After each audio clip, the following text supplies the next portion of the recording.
Bienvenue à l'école des super-héros, un établissement réservé à l'élite des êtres dotés de pouvoirs extraordinaires. Ici, chaque étudiant possède des capacités hors du commun. On y croise une femme capable de se cloner, un garçon grassouillet plus rapide que Flash lui-même, et même la reine de beauté du lycée, dont le charme angélique n'a d'égal que son pouvoir de contrôle électromagnétique. John fait partie des nouveaux arrivants cette année. Son père, véritable légende parmi les super-héros, peut anéantir d'un seul coup de poing un robot géant. Sa mère est tout aussi renommée dans le milieu. Malgré cet héritage génétique exceptionnel, John n'a encore développé aucun super-pouvoir. Depuis des années, il s'efforce de donner le change pour ne pas décevoir son père. Aujourd'hui, John est envoyé à l'école des super-héros pour y suivre une formation complète. La déléguée des élèves, chargée d'accueillir les nouveaux, le reçoit. Dès le premier regard, John tombe éperdument amoureux d'elle. 3 minutes s'écoulent, et John est toujours en pleine contemplation, n'écoutant pas un mot des consignes données par la jeune femme. Tous les nouveaux élèves sont conduits dans le grand hall pour y être évalués. Les professeurs les répartiront entre la classe des héros combattants et celle des assistants, en fonction de la puissance de leur super pouvoir. Le premier à passer est un garçon à l'allure chétive. Avec un rugissement féroce,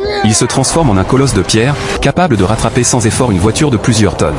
Il est directement affecté à la classe des héros combattants. C'est au tour du meilleur ami de John. Il peut émettre de la lumière dans l'obscurité, mais les professeurs jugent ce pouvoir trop insignifiant et l'envoient avec les assistants. Il y rejoint d'autres élèves aux capacités jugées inaptes au combat, l'un peut se liquéfier, un autre se changer en marmotte, sans oublier la mystérieuse déléguée qui refuse de dévoiler ses pouvoirs. Il ne reste plus que John, qui n'a toujours rien montré. Les professeurs fondent de grands espoirs en lui. Mais John leur avoue discrètement qu'il n'a en réalité aucun pouvoir. Persuadé qu'il bluffe, un professeur lui lance une voiture. Seuls ses réflexes fulgurants lui évitent de finir en crêpe. Le professeur, convaincu qu'il a hérité de l'aptitude au vol de sa mère, enclenche un propulseur. Mais même après avoir été projeté dans les escaliers, John ne s'envole pas. Cette fois, le professeur doit se rendre à l'évidence, John n'a aucun super pouvoir. Le soir, de retour chez lui, John trouve enfin le courage d'avouer la vérité à son père. Bien que furieux, ce dernier finit par accepter que son fils soit une personne ordinaire. Le lendemain, toute l'école est au courant, le fils du leader des super-héros n'a aucun pouvoir. À la cantine, l'homme caoutchouc tend son bras sur 40 mètres pour faire un croche-pied à John. Le plateau de ce dernier atterrit sur le garçon de feu,